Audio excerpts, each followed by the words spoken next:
اور وہ ان کو لے کر طوفان کی لہروں میں چلنے لگی۔ لہریں کیا تھیں؟ گویا پہاڑ تھے۔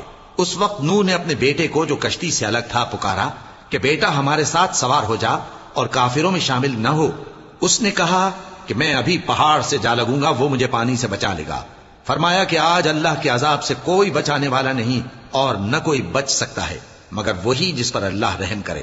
اتنے میں دونوں کے درمیان لہر حائل ہو گئی اور وہ ڈوب کر رہ گیا، اور حکم دیا گیا کہ اے زمین اپنا پانی نگل جا اور اے آسمان تھم جا، اور پانی خشک ہو گیا اور کام تمام کر دیا گیا، اور کشتی کوہ جودی پر جا ٹھہری اور کہہ دیا گیا کہ بے انصاف لوگوں پر لعنت۔ اور نوح نے اپنے پروردگار کو پکارا اور کہا کہ پروردگار، میرا بیٹا بھی میرے گھر والوں میں ہے، تو اس کو بھی نجات دے، تیرا وعدہ سچا ہے اور تو بہترین حاکم ہے۔